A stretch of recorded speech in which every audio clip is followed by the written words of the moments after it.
Salut tout le monde, c'est Anitra Rome et aujourd'hui on se retrouve pour se parler des livres qui ont le plus marqué ma dernière année, mon année sabbatique.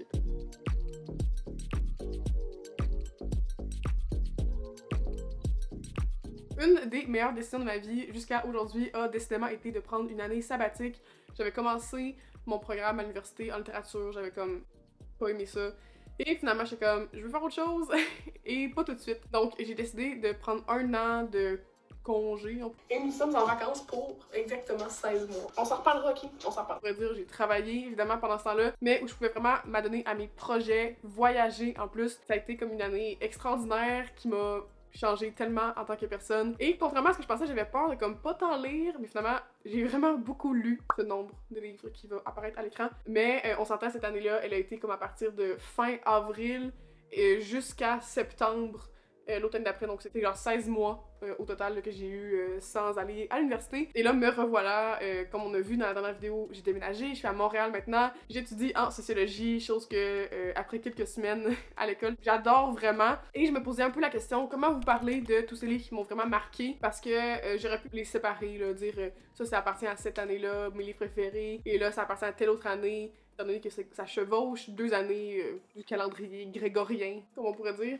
Mais pour moi, ça faisait comme pas de sens de séparer ces livres-là. Et maintenant que mon année sabbatique est terminée depuis un certain temps, on dirait que j'ai comme eu le temps d'avoir un peu de réflexion aussi jusqu'aux dernières lectures, jusqu'à la toute fin de ce congé-là que j'ai pris. Ben dans le fond, je me suis dit, c'est comme tellement moins compliqué de vous faire un favorites de cette année-là. Les livres qui ont vraiment changé ma vie, j'ai envie de dire. Pourquoi est-ce que ça a changé ma vie? En fait, petit contexte, j'avais comme décidé au début de l'année de me partir plusieurs projets, notamment, comme je disais, partir en voyage, travailler dans une librairie, chose qui m'a vraiment changé aussi parce que j'étais tout le temps en contact avec les livres, apprendre le portugais aussi que je voulais écrire et je voulais surtout lire les classiques du féminisme, là, en grosses guillemets. Je savais comme pas par où commencer, j'avais eu un cours en littérature et féminisme dans mon certificat en littérature que j'ai fait et ça m'avait comme beaucoup bouleversée, ça avait toujours été un intérêt que j'avais eu, bref, je vous en ai quand même parlé là, plusieurs fois dans les quelques dernières vidéos que j'ai pu faire. Finalement, plus ça avançait, plus la liste s'allongeait, plus aussi je découvrais un peu comme quoi lire. Tu vas tout le temps stumble un peu sur des affaires que je sais comme pas trop ça va être quoi au final. Et qu'est-ce que je voulais faire avec ça? C'était surtout comme prendre une photo du paysage, on pourrait dire, de qu'est-ce que c'est, les théories féministes, les enjeux, qu'est-ce que ça comporte, on pourrait dire, mais évidemment j'avançais comme totalement par tâtonnement à l'aveugle. Je savais comme pas trop qui lire, quoi lire, dans quel ordre. Et j'ai comme tout simplement écrit dans Google genre livres classiques féministes. Puis je suis partie de là, puis après au travers des références, puis des autrices qui revenaient souvent, des concepts qui revenaient souvent, que j'ai comme pu faire mon chemin au travers de ça. Bref, j'ai pas juste lu des essais féministes durant cette année-là, mais ce projet-là, on dirait que là, après quelques mois, au courant de ma nouvelle année scolaire, je réalise l'ampleur que ça a eu, non seulement sur ma pensée, mais aussi comme sur ma personne, en général sur comment est-ce que j'apprends la lecture. Et de ce temps-ci, je me sens comme un petit peu plus dans un mood. Je suis comme, je pourrais aussi comme plus relire des romans. Mais j'ai vraiment eu un buzz sur les essais durant cette année sabbatique. Évidemment, les essais avec lesquels on va commencer, mais également de l'autre côté, on va avoir tout ce qui va être romans et autres.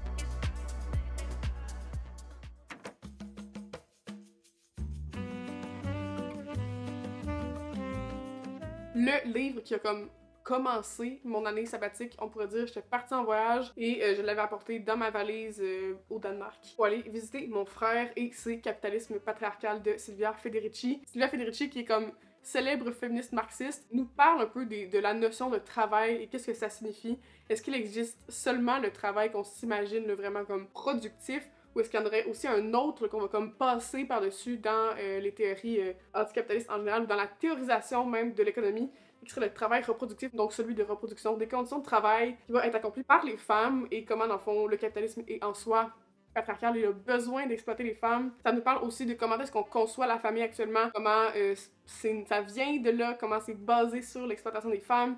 Ça parle de travail du sexe aussi. Bref, ça a été comme une lecture qui a comme tellement fondé ma pensée. Ça a vraiment ouvert une porte dans ma tête. Et ce sont comme un rassemblement de plusieurs articles au courant des années. Ça se répète peut-être un petit peu au travers de ça. Peu importe, on s'en fout vraiment parce que j'ai l'impression que c'est vraiment devenu quelque chose hyper fondamental dans comment je pense. Et c'est super accessible. Donc, Capitalisme patriarcal, s'il vous plaît, lisez-le. Celui-là, c'est pas ma copie, c'est la copie que j'ai donnée à Marco. La mienne, je l'ai prêtée à quelqu'un d'autre, donc elle n'est pas annotée. Mais c'est un livre qui est beaucoup annoté. Et j'aimerais ça le relire aussi bientôt pour voir un peu, relire les mots que j'ai lus pour la première fois, puis voir qu'est-ce que ça peut tout m'évoquer de plus. Toujours dans les essais Femmes, race et classe de Angela Davis. Celui-là, je l'avais lu plus à l'été. Et c'est vraiment le livre qui m'a fait comprendre qu'est-ce que c'est l'intersectionnalité. Et l'intersectionnalité, là, vraiment, dans toutes ses dimensions, donc autant de genre, de race que de classe, donc de conditions économiques. Ça veut dire qu'il y a 3 systèmes d'exploitation qui sont imbriqués les uns dans les autres, qui font que ça fonctionne. Et tout ça, c'est au travers comme un peu d'une revue historique que Angela Davis nous fait là, en passant de l'histoire des États-Unis. Comment les États-Unis ont été un pays qui ont été fondés sur l'esclavagisme. Comment également le mouvement féministe a été utilisé là, par beaucoup, même peut-être même la plupart des féministes à l'époque dans les premiers mouvements féministes à des fins racistes, là, un peu se servir des enjeux de race pour se uplift elle-même. Comment aussi le féminisme à la base, à la toute base, avait des intentions antiraciste, comment elle a toujours été menée par les femmes noires aux États-Unis. Donc c'est vraiment un livre d'histoire incroyable. Encore une fois, extrêmement accessible. Je pense que c'est comme ça la force d'Angela Davis. Un essai fondateur, comme on dit sur la 4e de couverture. Je ne peux pas plus recommander en plus dans cette magnifique édition aux éditions Zulma, que j'adore. Virginie Despentes, King Kong Theory. Virginie Despentes qui est probablement une des féministes qui choque le plus, qui nous fait le plus questionner sur c'est quoi la radicalité. Et King Kong Theory, un tout petit livre. Je me souviens que j'ai commencé à le lire quand j'étais un peu au début de ma période de libraire, on pourrait dire. J'étais revenue de voyage, parce que entre Capitalisme patriarcal et Femmes, race et classe, j'étais partie à peu près comme 2 mois en voyage en Europe, et j'étais revenue.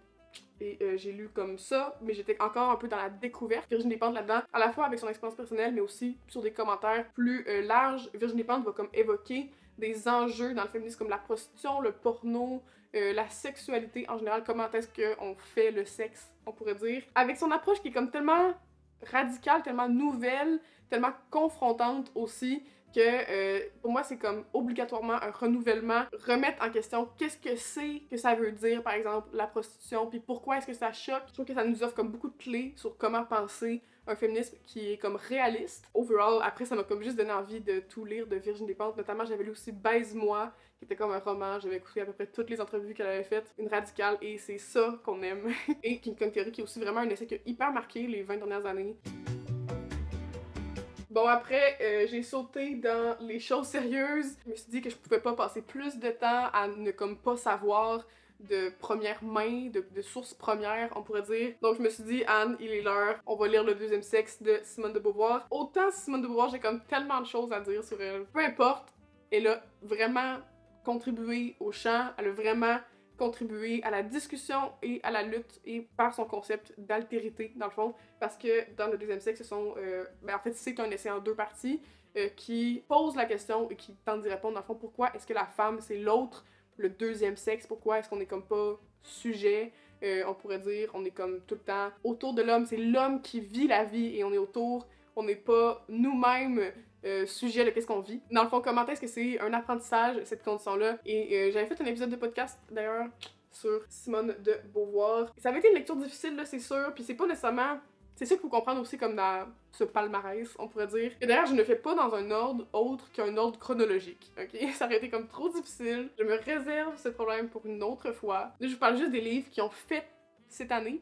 Je pense aussi que c'est ça qui définit cette année. Plein de moments forts. Il fallait que j'attende la fin de l'année pour voir qu'est-ce que la soupe allait goûter, on pourrait dire. Le deuxième sexe, je pourrais pas dire que ça a été comme une lecture, là, en vente, ok? Là, c'est quand même...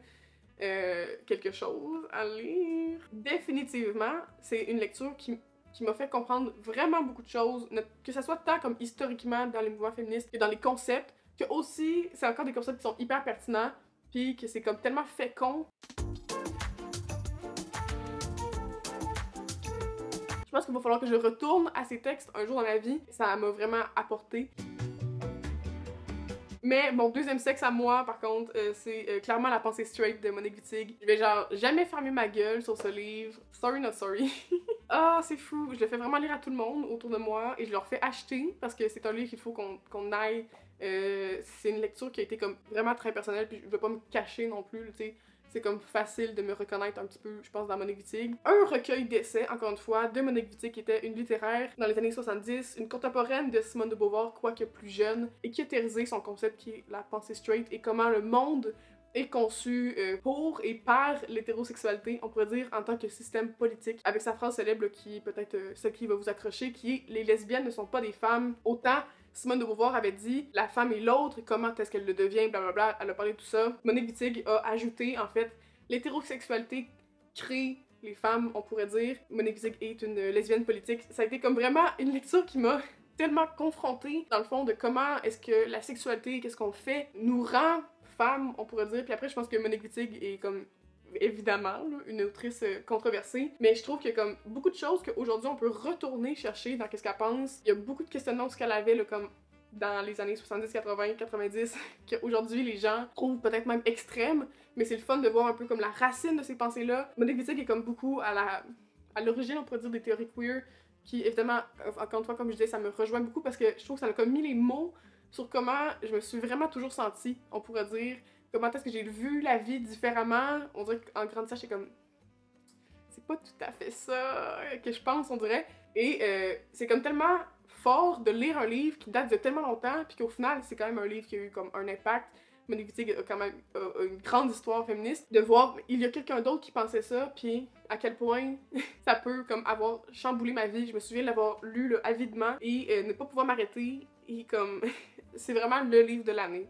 En fait, il n'y a pas de hiérarchie de top dans ces livres, sauf pour La pensée sexuelle qui est comme évidemment en position numéro 1. Je l'ai pas relu encore, mais je me dis, je pense qu'il faudrait que je m'achète une autre copie pour pouvoir ensuite comme vraiment être libre de qu'est-ce que j'ai pensé la première fois quand je l'ai annoté, puis voir qu'est-ce que je pourrais en penser maintenant, peut-être même comparer les nouveaux sens que je pourrais y trouver. Et ces deux lectures dont je viens de parler ont comme invariablement mené à une autre qui est comme la descendante obligatoire pour moi, qui est donc Trouble dans le genre de Judith Butler. Ça le dit bien là, dans le titre, de quoi ça parle, c'est le féminisme et la subversion de l'identité. Donc un peu comme une conjoncture de qu'est-ce que ça pourrait être Simone de Beauvoir, Monique Wittig avec autres, genre notamment Foucault, etc. Et ça a été une lecture comme vraiment difficile et je suis comme vraiment contente de l'avoir faite dans ma vie. Parce que maintenant, je ne pourrais jamais le relire pour la première fois. Et c'était une lecture difficile. Judith Butler, elle va plus loin dans l'hétérosexualité, puis comment il y a une matrice hétérosexuelle, en fait. Puis comment est-ce qu'il y a un lien entre le sexe, le genre et le désir envers qui il y aurait un désir, qui va comme à la fois emprunter des idées de Monique Wittig, va être contre elle aussi, et comment, dans le fond, le genre est une performance. C'est un livre qui date quand même de 90, qui ont été comme repris dans le débat public en ce moment. Pour moi, ça a apporté beaucoup de clés, notamment comme au niveau de la performance, que tout ce qui est comme sexualité, genre, c'est un faire, comment le sexe n'existe pas, que tout est peut-être genre. Intercourse de Andrea Dworkin, une autrice très controversée pour ses positions, et Intercourse, c'est une analyse de qu'est-ce que c'est la sexualité dans le monde des hommes.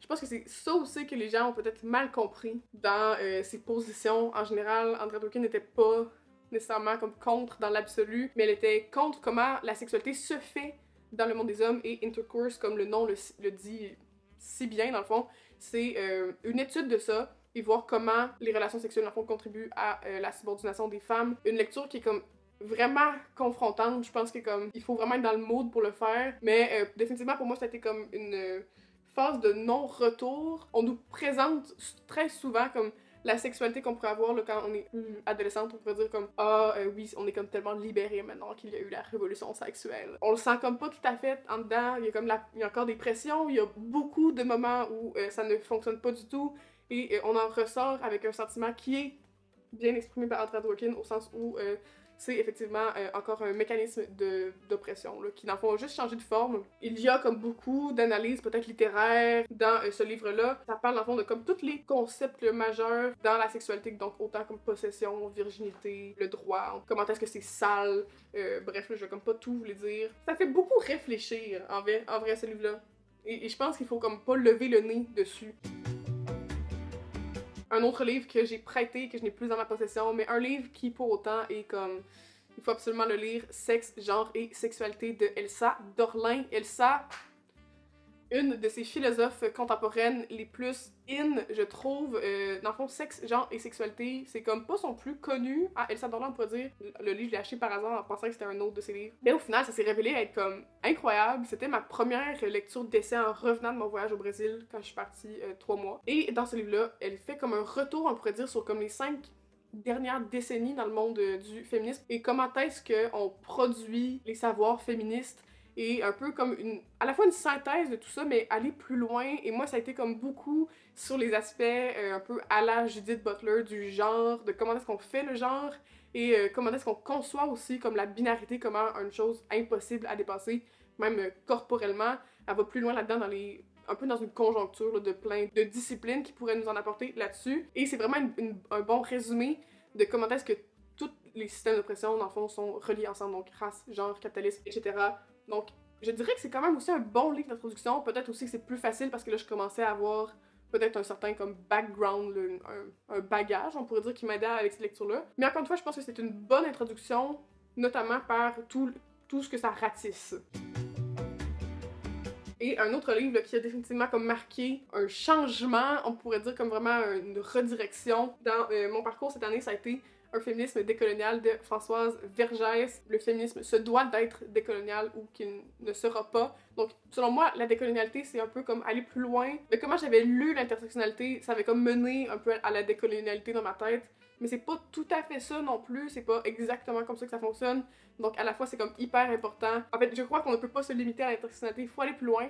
Et c'est par, évidemment, comme tous les enjeux de colonialisme, parce que, pour plusieurs autres raisons qui ne sont pas nécessairement tirées de ce livre-là, la colonialité, le colonialisme crée la race, dans le fond. Et dans ce livre-là, Françoise Vergès, elle nous montre comme de façon très indiscutable comment le féminisme a toujours été utilisé par sa mission civilisatrice pour justifier le colonialisme. Donc, comment est-ce qu'un féminisme mainstream, on pourrait dire libéral, va toujours aller à l'encontre de l'intérêt des femmes qui ne sont pas les femmes occidentales, etc., les femmes blanches. Comment se positionner pour ça? Puis c'est un autre livre simple, un autre livre accessible, un livre qui est pas trop cher en plus. Françoise Vergès, j'ai vraiment été marquée par la grandeur de sa pensée, la puissance aussi qu'elle a. Elle a plein d'entrevues sur Internet, donc avant, là, si vous voulez comme vous familiariser un peu avec qu'est-ce qu'elle pense. Vraiment beaucoup de ressources disponibles sur Internet. Et ça m'a vraiment donné envie de lire tous ces autres livres. J'ai parlé de mon voyage au Brésil, je pense que ça a été aussi comme le catalyseur de ça. Qu'est-ce qui m'a comme ultimement préparé. Voir que là-bas, les mouvements féministes étaient comme vraiment extrêmement forts, extrêmement présents. De voir comment aussi c'était de cette nature-là un féminisme décolonial. Donc déjà que je revenais du Brésil un peu avec ce chamboulement dans ma vie, là, définitivement, par son approche là, comme du monde francophone évidemment, là, mais je crois que c'est comme une super introduction au sujet. Donc suite à mon passage au Brésil, en fait j'avais commencé avant de partir ce livre-là, mais j'avais comme été hyper occupée, j'avais pas réussi à le finir, mais je l'ai fini en revenant de mon voyage et on dirait aussi que c'était comme le bon moment parce que j'avais comme plus compris la réalité là-bas, comment c'était, et j'ai lu l'Argentine Rita Laura Segato avec son livre La guerre aux femmes. Donc Rita Laura Segato qui est une féministe là, qui pense les concepts de la violence et spécifiquement la violence faite aux femmes avec une acuité comme hyper impressionnante. Ce livre-là n'est pas donné. Une des publications qui est comme disponible d'elle en français, j'ai eu la chance d'en acheter au Brésil de elle. Et comme je disais, Rita Laura Segato parle spécifiquement des femmes latino-américaines et comment est-ce que la violence est faite envers elles, comment est-ce que c'est un instrument de guerre, on pourrait dire, la guerre aux femmes, et de plein d'autres concepts qui sont plus spécifiques au patriarcat là-bas, mais qui en même temps sont indissociables du patriarcat d'ici, du capitalisme d'ici. Encore une fois, je trouve que ça élargit vraiment l'horizon, puis ça permet de comme mieux penser ici comment ça fonctionnerait en rapport à là-bas, mais aussi juste comme en général, on a besoin d'avoir ces idées-là. Et j'ai notamment été comme extrêmement intéressée par son concept de fémigénocide, une continuation de féminicide, on pourrait dire. Comment le féminicide est aussi comme tellement différent en Amérique latine que de comment on le conceptualise ici. Aussi, et surtout, j'ai envie de dire, les nouvelles formes de guerre, comment est-ce que la guerre, ce n'est plus, mettons, la Deuxième Guerre mondiale, là, qu'est-ce qu'on pense que c'est la guerre, comment c'est différent et comment ça se passe maintenant, actuellement, là, devant nos yeux, comment ça a des liens avec l'État. Il n'y aurait pas seulement l'État légitime, on pourrait dire, il y a d'autres formes d'État qui sont imbriquées là-dedans avec une autre forme d'économie, les marchés noirs, etc. De lire Rita Laura Segato, une pensée, là, Et à un certain moment, le printemps est revenu, avril est revenu, je me suis retrouvée 1 an après le début de ma sabbatique, et comme par hasard, j'ai lu Silvia Federici de nouveau. On dirait que c'était comme, je sais pas, c'était comme full circle, et j'ai lu Caliban et la sorcière, qui est donc dans les faits, son livre le plus majeur. Silvia Federici a écrit ça après avoir été au Nigeria quelque temps, suite à voir comment est-ce que ça se passait là-bas, la privatisation des terres, et comment, dans le fond, c'est tout le concept du livre, et comment, dans le fond, le capitalisme s'est développé sur l'exploitation des femmes par la discipline des corps féminins notamment, et comment la chasse aux sorcières, en fait, est comme tellement plus évocatrice d'un changement, d'un avènement du patriarcat, on pourrait dire, que simplement là, comme genre une période dans le temps spéciale et spécifique à genre l'Halloween. Okay. Caliban et la sorcière, et tout ça aussi en lien avec le colonialisme, l'esclavage. Donc elle va tout mettre ça en lien avec l'accumulation primitive, qui est donc, pour la faire rapidement, là, le concept qui a été d'abord évoqué par Marx, mais qui désigne l'accumulation de capital dont on a besoin pour faire fonctionner la machine capitaliste. Et contrairement à ce qu'on pourrait comprendre là, avec cette expression-là, on la fait pas juste comme une fois, mais il faut constamment la refaire à chaque fois pour aller plus loin. Il faut comme se ramasser une somme d'argent, on pourrait dire une somme de valeur pour faire marcher ensuite le capitalisme. Mais à un moment donné, évidemment, étant donné que le principe capitaliste, c'est d'aller toujours plus loin, mais à un moment donné, il faut comme refaire cette valeur. L'accumulation primitive, c'est relié évidemment aux enclosures, qui est le phénomène de privatisation des terres dans la transition du Moyen-Âge à comme les temps modernes. Et après, mettons, pour moi aussi, ce livre-là a été comme la découverte du principe de l'accumulation primitive, parce que j'avais comme pas tant de notions genre de théorie. Donc à la fois, j'étais comme hyper époustouflée de tout ça, mais aussi comme, oh mon Dieu, c'est fou à quel point ça a eu un impact sur les femmes, et comment les femmes ont toujours lutté, puis comment est-ce que les hérétiques, les sorcières, on désignait les femmes comme une justification pour refuser, on pourrait dire, le mode d'organisation des femmes. Enfin bref, je résume un peu trop vite à mon goût, mais ce livre a été comme hyper choquant là, pour moi. En plus, il est comme vraiment beau, tout ce qui est fait aux éditions Entremonde. Faites juste le lire. Et en plus, il exprimait bien tout ce qui arrivait comme avant capitalisme patriarcal, qui celui-là parle plus de comme l'industrialisation en tant que telle, puis comment est-ce que là, ça s'est comme cristallisé la famille nucléaire, on pourrait dire, puis les rôles genrés. Mais ça, c'est vraiment comme la transition, comment c'est venu avant. Ça se lit comme un roman, ok? C'est comme hyper accessible, je vais pas vous faire peur avec tous ces gros concepts-là. Ça se lit comme un roman, il y a du suspense, on dirait, là.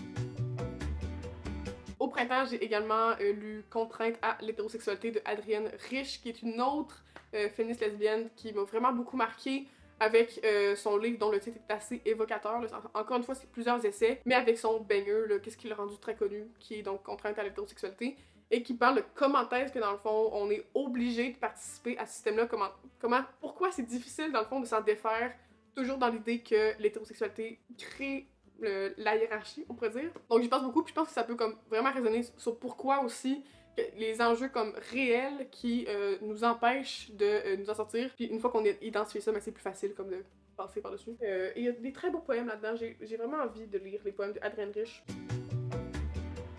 Un autre livre là, extrêmement majeur dans l'année, là. Je sais, j'arrête pas de dire ça pour tous les livres, mais là, c'est vraiment ça, ok? Et c'est Manifeste Cyborg de Donna Haraway. Insoutenable comment c'est bon, ce livre. Donna Haraway, qui est une philosophe, et qui a comme une pensée vraiment originale, qui est venue comme chercher un truc chez moi. Et pour vrai, je pourrais vraiment parler très longtemps de Donna Haraway. Elle est venue chercher chez moi, on pourrait dire, le petit côté qui a toujours été vraiment intéressé par les sciences comme naturelles, on pourrait dire. Quand j'étais petite, c'était même un petit peu ça, mon intérêt principal, on pourrait dire, c'est comme jeune au primaire, puis même ça a persisté quand même dans ma vie d'être très intéressée par les sciences, comment ça fonctionne. Même si aujourd'hui, genre, la dernière chose que je veux faire, c'est des mathématiques. Là. Mais Donna Haraway, elle a une formation d'abord en biologie, si je me trompe pas, puis après, elle s'est tournée vers la philo. Puis on dirait que tout ça lui permet de penser tellement originalement. J'ai été comme subjuguée du début à la fin. C'est quand même un livre là, assez intense, j'allais dire, et encore une fois, c'est comme un recueil, c'est une anthologie d'articles qui ont vraiment marqué sa carrière, et bon, notamment évidemment avec Manifeste Cyborg, qui est probablement celui qui a le plus marqué dans l'histoire féministe, remet en question la dualité nature et culture, qui comme expliquerait souvent comme les origines du patriarcat. Donna Haraway va venir et dire, ben il faut absolument penser ça avec la technologie aussi. Comment est-ce que dans le fond notre niveau technologique aujourd'hui nous permet d'imaginer une nature différente à nous, donc une nature au sens d'une essence, qu'est-ce qu'on serait comme vraiment là, les humains au fond de nous, une essence différente que si on avait par exemple une technologie différente, ou aussi que voir comment cette nature-là on se l'imagine différemment au fur et à mesure que la technologie change, on pourrait dire, et comment ça, dans le fond, ça nous permet d'imaginer un patriarcat, on pourrait dire, parce que ça va souvent être dans la justification. Bref, ce système-là qui est comme le système de cybernétique. Donc, pas au sens là, comme évidemment au sens des technologies, le cyber, là, comme on l'entend, mais aussi au sens de comme des systèmes en système, donc d'où cyborg. Et ça vient mettre ça en lien avec la nature. Bref, c'est comme vraiment un essai qu'il faut que je relise. C'est vraiment extrêmement riche, qui se termine évidemment par « Je préfère être cyborg que déesse ». C'est vraiment extrêmement pertinent, ce qu'elle dit. J'ai l'impression qu'elle voit loin, puis elle voit comment peu de gens voient, puis il faut vraiment comme valoriser ça, puis je pense que c'est comme ça qui nous permet de mieux penser, on pourrait dire. Puis évidemment aussi, avec son article tellement pertinent qui est savoir situer, comment est-ce qu'on crée la connaissance, puis comment est-ce que dans le fond, l'espèce d'objectivité prétendue là, de la science avec un grand S occidental traditionnel amène à des savoirs qui pourraient comme contribuer à des systèmes d'oppression. Un des articles qui m'a le plus par contre choqué, il y en a deux, c'est le patriarcat de Teddy Bear et celui sur la race qui s'appelle comme la race. Et comment dans le fond elle met en lien la race et la science avec une recherche qu'elle a faite sur un certain comme dude qui empaillait des gorilles. C'était comme vraiment évocateur de comme un changement dans comment est-ce qu'on a conceptualisé comme le patriarcat. Je ne veux pas parler trop longtemps parce que je pourrais parler trop longtemps de Donna Haraway. Et à l'été, encore une fois, un livre que j'ai prêté parce que je l'ai trouvé comme super bon. J'ai lu Féminisme islamique, un livre que j'avais comme sur mon radar depuis un certain temps. Encore une fois, une collection d'essais, mais cette fois-ci c'est de plein d'autrices et je crois que le titre est assez évident. C'est des pensées féministes qui nous viennent de femmes musulmanes, tout simplement. Un renouvellement de l'islam peut être fait au travers du féminisme, comment ce n'est pas incompatible. Ça a touché comme vraiment beaucoup d'aspects. Après, c'est assez introductif, là, je pense que comme il y a vraiment à aller plus loin. Mais qu'est-ce que j'ai aimé de ces livres-là, c'est que ça m'a donné plein de références, et justement des références que j'ai déjà acheté un livre au moins là-dedans.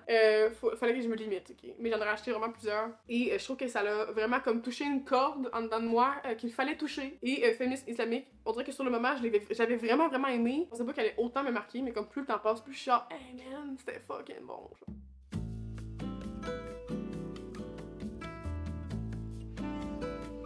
Maintenant qu'on a passé par-dessus la catégorie des essais, on va aller avec tout ce qui est comme roman et autres. Le premier que j'ai lu à l'aéroport, sur ma liseuse, on m'a donné une copie par la suite de Bell Jar de Sylvia Plath. On dirait que genre au final, ça finit par être un peu controversé, aimer ce livre-là. Mais c'est peut-être le moment, mais c'est comme un endroit que c'est venu toucher chez moi. Ce livre-là, on suit comme l'histoire d'une jeune fille. Dans le fond, c'est comme un peu autobiographique. En fait, c'est totalement autobiographique. Sylvia Plath qui est comme généralement poète. Là, c'est comme son seul roman. Elle raconte l'histoire d'un été particulier qui a vraiment changé sa vie. Et j'ai trouvé que je me suis beaucoup reconnue dans certaines expériences, notamment, c'est comme au niveau de la sexualité, qui sont comme un peu fondatrices d'une idée qui persiste chez les filles, puis en même temps aussi de comment est-ce que c'est se sentir pas bien quand on est une fille, spécifiquement, j'ai envie de dire. Donc tous les enjeux de santé mentale, puis en même temps, c'est comme tellement magnifiquement écrit. Je pense que personne peut enlever à Sylvia Plath sa plume, ça paraît que c'est une poète. Et je pense qu'il n'y a vraiment rien de mieux que lire un roman écrit par une poète. Je ne pensais pas autant aimer ce roman. Ça m'a vraiment donné envie de lire plus de ces comme modern classics, on pourrait dire. Et juste auparavant même, j'allais complètement sauter par-dessus, mais j'ai lu My Year of Rest and Relaxation, qui est un livre TikTok. Qui étrangement, il aurait vraiment pas fallu que je le lise à l'inverse. Je pense que si j'avais lu comme de Bell Jar avant My Year of Rest and Relaxation, c'est quand même trop semblable, on pourrait dire, et tu ne pourras jamais atteindre de Bell Jar. My Year of Rest and Relaxation, on suit comme l'histoire d'une femme, d'une fille, dans son grand penthouse de New York, qui a un projet de se reposer durant un an. Au final, ce projet-là, c'est pas nécessairement du repos, c'est surtout de s'endormir avec des pilules. Et c'est une histoire étrange, puis c'est ça que j'ai aimé aussi un peu avec The Bell Jar, qui est comme l'atmosphère, comment c'est une uneasy experience. Encore une fois, qui est vraiment très évocatrice de la santé mentale, mais on dirait que dire c'est à propos de la santé mentale, c'est comme pas un terme que j'aime, c'est comme pas évocateur, c'est vraiment l'atmosphère, vraiment le brouillard qui peut rentrer dans notre tête des fois, une belle précision. Dans le fond, le véritable personnage de ce roman-là, c'est plus comment elle se sent, puis genre son mood. Je pense qu'il faut comme plus le voir comme ça. Ça m'a comme bien préparé pour The Bell Jar, à la fois c'est un livre que j'aime en lui-même. J'ai lu Henry and June de Anaïs Nin. C'est pas un livre que j'ai comme particulièrement aimé sur le moment. Genre, loin de là, en plus. On dirait qu'à chaque fois, j'étais genre, ah, ça me fait chier. Genre, j'aimais trop pas les personnages. D'autant plus que, tu sais, c'était pas des personnages. Parce que c'est tout simplement comme des bouts des journaux de Anaïs Nin, qui est une grande écrivaine, mais notamment au travers de ses journaux. Donc aussi, j'adore, j'ai comme découvert les journaux cette année en me disant, tu sais, c'est vraiment comme un tribut de l'écriture des femmes, de la littérature des femmes, sans dire que c'est comme intrinsèquement ça ou comme il y aurait une essence à la littérature des femmes. Mais au sens où c'est ça qu'on a, j'ai fait wow de découvrir ça dans ma vie, on pourrait dire, même si c'était quand même évident, peut-être pour certains, et qui sont vraiment comme orientés vers Henry, qui est donc Henry Miller, écrivain comme très célèbre, que je déteste. Et June, qui était donc sa femme, et comme de la relation un peu ambiguë qu'elle avait envers les deux. C'est comme très queer, genre tout ça. J'ai vraiment adoré, on pourrait dire, comment ça m'a fait sentir un peu ces réflexions-là. Je trouve ça le fun de voir que des gens vivaient des choses tellement, tu sais, qu'on se dit comme, ah, c'est vraiment une affaire hyper contemporaine, genre d'aujourd'hui, blablabla. Mais en vrai, tu sais, c'est quelque chose qui a toujours été Anaïs Nin. Elle écrit comme des chefs-d'œuvre dans ses journaux. Et ce livre-là, j'ai comme plus aimé, j'ai fini par le mettre sur cette liste parce que j'étais comme, mais Henry and June, que tu le veux ou non, a comme vraiment marqué ton année. Genre, tu penses souvent à Anaïs Nin. J'aimerais ça lire plus de choses sur elle. Mais j'ai été comme incapable de passer par-dessus Henry Miller, qui est comme, je l'exècre, c'est comme un pustule vivant, ce mec. Mais genre, c'est correct. Genre, c'était comme plus sur comme la relation, pis tu sais, comme, qu'est-ce que Anaïs vivait, et ça me fait un sentiment physique. Mais malgré tout, j'ai aimé le livre. J'ai comme pas été capable de le lâcher, malgré Henry Miller. Wittig de Emily Noteris, publié chez Les Pérégrines, une maison d'édition vraiment incroyable, où il publie beaucoup de biographies dans la collection Icône. J'ai dit ça parce que c'est vraiment le fun, allez les voir. Qui est donc tout simplement une biographie de Monique Wittig. Il fallait que je lise ça. Là, dans le fond, comme quand on a recommencé la catégorie roman, on est comme retourné au début de l'année sabbatique. Tu sais, je le lisais juste avant de partir au Brésil, j'avais comme besoin de me changer les idées. J'étais comme, je vais retourner voir Monique Wittig, elle va m'aider. On dirait que j'étais comme, j'ai comme eu 20 ans là, à ce moment-là. J'étais comme, oh my god, c'est angoissant, tu sais, genre, une nouvelle décennie, puis là, je pars en voyage, puis c'était l'affaire, c'est comme tellement d'affaires. Puis j'étais pas capable de me concentrer sur n'importe quel essai au monde. Fait que j'étais comme, je vais lire une biographie. Et en même temps, ça m'a comme fait, c'est tellement le fun les biographies, I need more. Fait que si vous avez comme des recommandations, ou si vous savez, genre, telle personne super intéressante a comme une super bonne biographie sur elle, ben je pense qu'il faut comme des bons biographes aussi, là. Mais définitivement, celle-là m'a vraiment permis d'en savoir plus sur Monique Wittig. Puis on dirait un peu aussi comme plus m'approprier sa pensée, me permet d'aller plus loin dedans. Un autre livre, là, vraiment très TikTok, on pourrait dire, j'ai lu A Certain Hunger, et je me souviens même plus du nom de l'autrice, mais on suit l'histoire d'une critique culinaire, et elle finit par dévorer ses amants. La fin m'a vraiment époustouflée, non seulement parce que tout était comme plein de suspense, j'ai adoré lire comme l'histoire d'une femme qui était comme plus vieille, là, on pourrait dire, rentrer dans sa tête, encore une fois une histoire tordue, mais c'est ça que j'aime, et tout jusqu'aux descriptions de la nourriture m'ont vraiment beaucoup plu, les relations avec les hommes, et surtout la fin. Mais c'est pas tant comme un événement, mais c'est plus qu'est-ce que ça disait sur le personnage, puis à quelque part j'étais comme oh ouais man, c'est vraiment ça le feeling. J'ai vraiment adoré, j'ai pas pu le lâcher et je l'ai lu sur la plage. Donc ça c'était ma première lecture au Brésil. J'avais aussi lu un autre roman qui était Humus de Gaspard Koenig. Un roman là, qui a un peu touché là, mes racines, les fourmis de Bernard Werber, parce qu'on parle de vers de terre tout le long. Pas comme dans les fourmis, on suit quand même des personnages humains. En fait, on suit deux meilleurs amis qui sont comme allés à une école d'ingénierie agricole. Et tous les deux vont comme ressentir le besoin de changer le monde parce que la crise climatique, vous voyez. Puis comment que les vers de terre pourraient vraiment révolutionner tout ça. Puis il y en a un qui va prendre le chemin, on pourrait dire, de l'écologie sociale, donc de l'action politique, là, du retour à la terre, de l'anarchisme peut-être même, alors que l'autre va comme foncer dans l'entreprise, c'est-à-dire genre le développement durable, je vais faire une entreprise avec mes lombriques, blablabla, puis c'est comme une histoire de leur amitié, puis aussi comme une histoire que j'ai trouvée comme hyper intéressante, parce que tellement évocatrice des paradoxes de notre époque. L'auteur est comme vraiment dangereusement misogyne, et j'ai vraiment détesté comment il a pu décrire tous les personnages féminins, ça paraît qu'il y a comme qui sait comme pas comment ça marche même. Outre ça, en faisant comme vraiment abstraction de tout ça, ça a été comme un récit que j'ai pas pu lâcher, on pourrait dire beaucoup de suspense, une fin un peu rocambolesque là, exagérée, mais qui pour autant évoque bien. C'est comme un récit politique pour moi. Gaspard Koenig avait comme une part de cynisme, là, où il se moquait un petit peu des intentions des jeunes là-dedans, puis de débat des jeunes, blablabla, genre en mode réac. Genre, dans le fond, je décidais de donner le sens au livre que je voulais donner, et j'ai donné un sens qui m'a fait réfléchir, j'ai trouvé ça drôle, beaucoup de refs. au Brésil.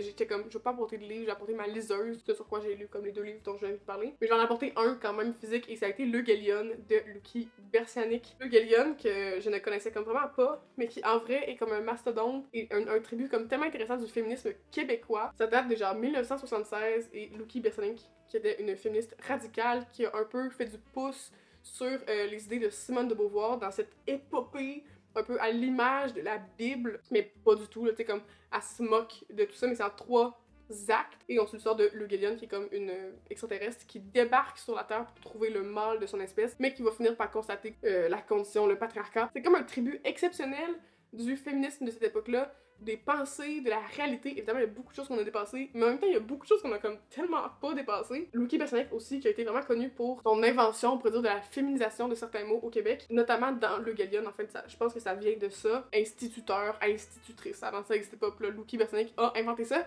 et ça a comme fuité dans toute la francophonie par la suite. Donc, incroyable, probablement, mais aussi de lire les mots qu'elle dit, puis de voir, c'est comme la seule chose qu'on peut faire en attendant, donc en travaillant pour autre chose, qu'on n'ait plus besoin de spécifier gars et filles parce que ça ne serait plus pertinent, que c'est ça la réelle libération. Et en même temps, comme Lucky Bersianic qui est comme un peu mélangé entre des idées plus différentialistes, qui croiraient à une certaine essence là, différente, et complètement comme abolitionniste du genre. Là. Donc il y a cette tension-là qui est comme super intéressante, puis que je trouve qui fait très Simone de Beauvoir en même temps.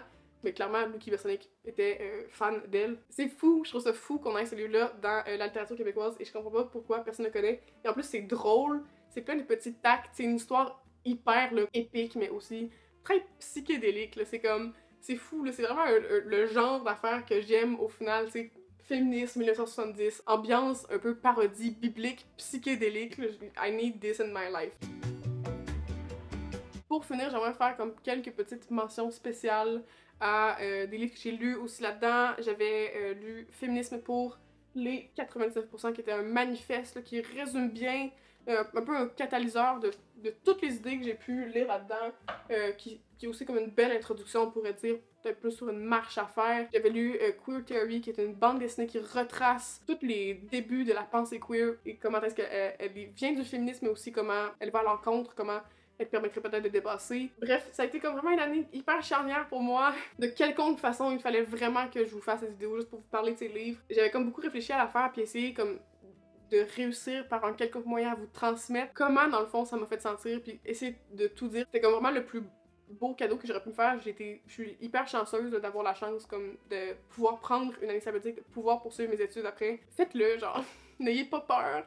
Mais je pense que c'est comme vraiment rendu genre plus correct prendre une année sabbatique maintenant qu'à, mettons, la génération de mes parents. Mais comme, n'ayez pas peur de, comme, peut-être des opinions de gens autour de vous qui sont comme, ne fais pas ça, blablabla. Je me sens comme au bon endroit, un peu, c'est plus ça que je veux dire. Faites-vous des projets, là, par contre, là, si vous voulez prendre une année sabbatique, donnez-vous des projets. C'est aussi ça, je pense, qui a vraiment apporté à mon année. Et mes lunettes avec lesquelles je vois la vie ont comme radicalement changé, sont comme totalement différentes. C'est les livres de l'année où j'ai eu 20 ans. Bref, si vous avez aimé la vidéo, n'oubliez pas de mettre un like, vous abonner à la chaîne, faire sonner la cloche. On se retrouve, je fais des vidéos quand ça me tente et on se retrouve bientôt.